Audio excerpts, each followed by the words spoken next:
렉스턴에 대해 어떻게 생각하세요? G4 렉스턴에 대해서? G4렉스턴 어떻게 생각하세요? G4 렉스턴 차에 대해서 어떻게 생각해요? 좀 좋아하는. 그럼 차 바꿀래요? 내가 지금 매입한 게 있는데 갑시다. 돈이 없어. 이거 딱 서류도 있네. 계약서도 있네. G4 렉스턴 진짜 괜찮은 게 있거든 사실. 이 차량이. 무가 랩핑, 무광 랩핑이 있거든요. 그 G4 렉스턴 진짜 괜찮아요. 그럼 딱이네. 캠핑도 좋아하잖아요. 그럼 그 계약서 쓰러 갑시다. 촬영이에요? 촬영이에요.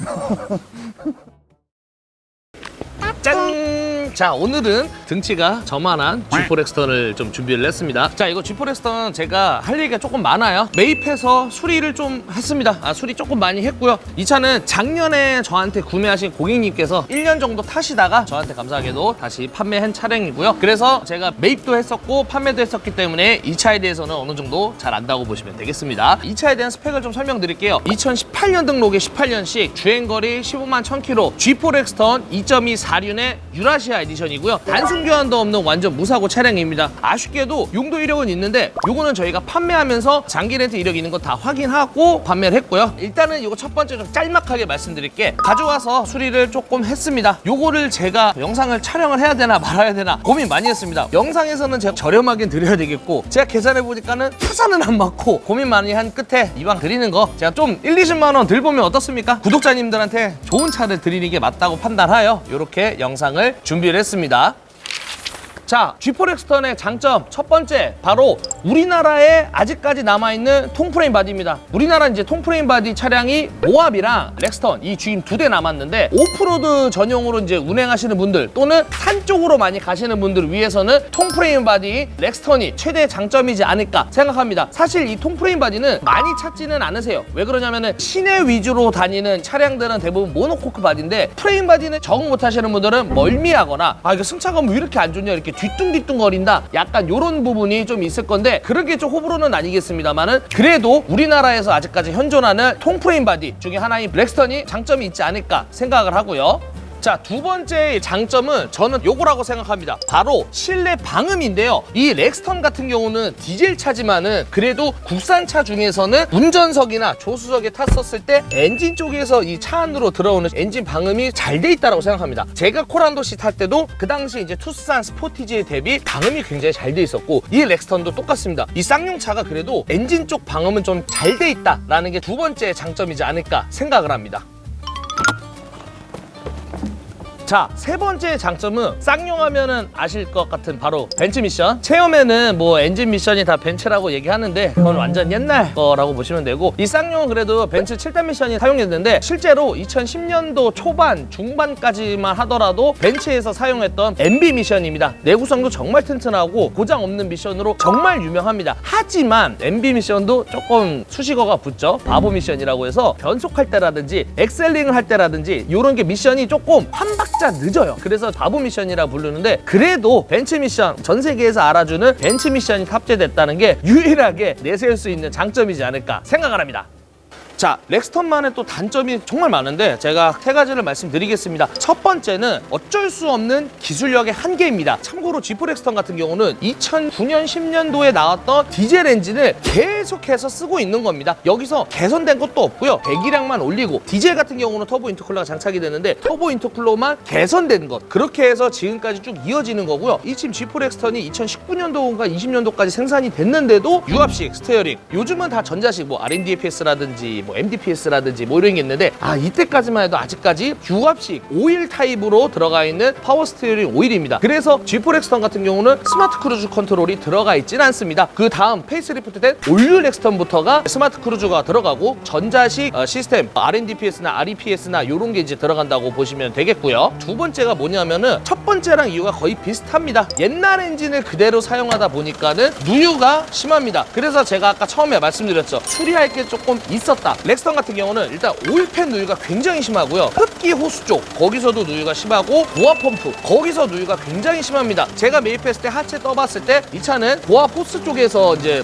누유가 있어가지고 그거를 제가 수리를 싹 해놓은 차량이고요. 확실히 쌍용이라 부품값도 비싸긴 비쌉니다. 그 외에는 다행히도 특이사항은 없었습니다만은 말씀드린 것처럼 어쩔 수 없는 이 옛날 엔진이기 때문에 누유가 굉장히 좀 심하다. 그런 게 이제 두 번째 단점이라고 저는 생각을 하고요. 세 번째는 등 등치가 굉장히 큽니다. 보시는 것처럼 차체도 높고 공간도 굉장히 큰데 아직까지 2.2 4기통을 사용하고 있다는 게 동급 차량인 모하비만 보더라도 3.0 6기통을 사용하고 있고요. 실제로 처음 나왔던 모하비 같은 경우는 3.8 휘발유도 탑재가 됐습니다. 하지만 이 렉스턴은 아직까지 휘발유가 없어요. 저는 개인적으로 바라는 게 차라리 체어맨에 들어갔던 3600cc 휘발유 6기통을 넣었으면 어땠을까라는 생각이 들 정도로 아직까지는 쌍용이 이런 게 좀 아쉽다. 그래서 저는 시대에 좀 뒤처지지 않을까, 이런 게 조금 아쉽습니다. 저 진짜로 쌍용 우코씨 닷더 오너로서 렉스턴 좀 휘발유 들어가면 어땠을까라는 게 좀 아쉬운 부분이 있는 게 저는 세 번째 단점이라고 생각을 합니다.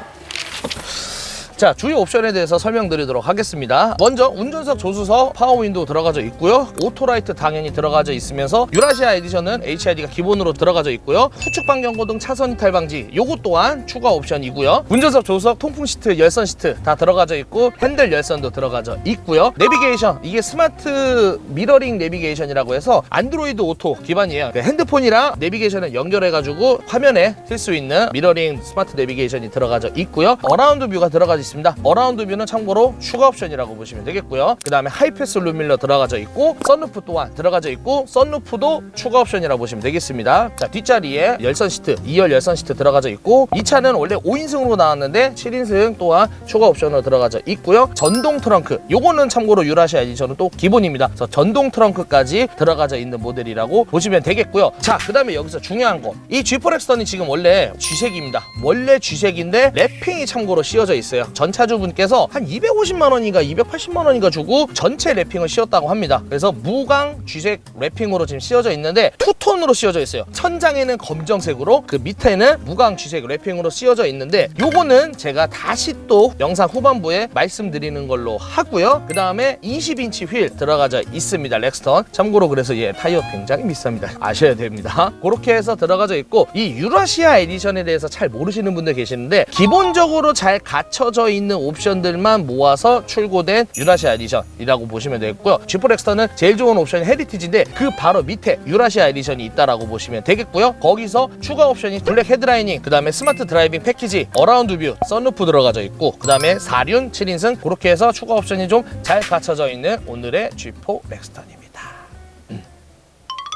자, 이 차만의 장점 제가 전반부에 말씀드렸습니다. 매입하자마자 수리비가 좀 솔직히 많이 들었어요. 뭐가 들었냐? 첫 번째 아까 말씀드린 것처럼 흡기 호수 쪽에서 누유가 있어서 그거 작업을 했고요. 전면 유리가 깨져 있었어요. 그래서 전면 유리를 갈았는데 전면 유리가 차선 이탈 방지 들어가는 모델이라서 왜 이렇게 비쌉니까? 쌍용이라서 비싼 건지 모르겠는데 전면 유리 갈면서 전면에 열차단 썬팅까지 제가 해드렸고요. 랩핑을 좀 이제 싫어하시는 분들 계실 겁니다. 분명히 아까도 말씀드렸다시피 원래 색은 G색입니다. 이 전차주분이 무광 랩핑으로 해놨습니다. 그래서 랩핑 제거 원하시는 분들 제가 요거를 해드리겠습니다. 그래서 요렇게까지 해서 얼마까지 드리냐, 제가 랩핑 제거를 원하신 분한테는 제가 랩핑 제거를 해드리고 1400까지 드리는 걸로 하겠습니다. 근데 나는 랩핑 제거를 안 해, 난 그대로 탈게 하신 분들한테는 제가 1370만 원까지 드리도록 하겠습니다. 거의 제거비가 좀 그 비슷하게 나와요, 사실. 네, 그렇게 해서 제가 최종 가격 드리는 걸로 하고요. 혹시나 이 G4 렉스턴에서 궁금하신 거 있으시면 언제든지 대표번호로 전화 주시면은 제가 상담 도와드리는 걸로 하겠습니다. 자, 오늘 저의 G4 렉스턴은 여기서 영상 마치도록 하고요. 다음에 또 좋은 영상으로 구독자님들한테 찾아뵙는 걸로 하겠습니다. 시청해주신 여러분 진심으로 감사드리면서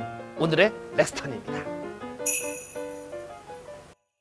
반응 속도가 좀 늦어요. 엔진에 다시 그 다음 페이스리프트 된 올류 크루. 세 번째는 이 다시 왜 이렇게 각도를.